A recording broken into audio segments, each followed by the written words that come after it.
Unaweza ukaandaa shamba lako la malisho kwa ajili ya mbuzi wako, kwa sababu ufugaji wa kiholela unajifikiri sio kila eneo kuna ufugaji wa kiholela.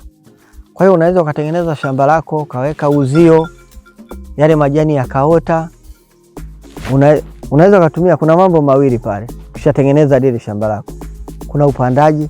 Kwa mfano ukitaka mbegu, unaweza kuwasiliana na mimi nikakupa mbegu, kwa sababu mimi na mbegu na shamba ambalo na mara nyingine nachukua yale malisho na walisha.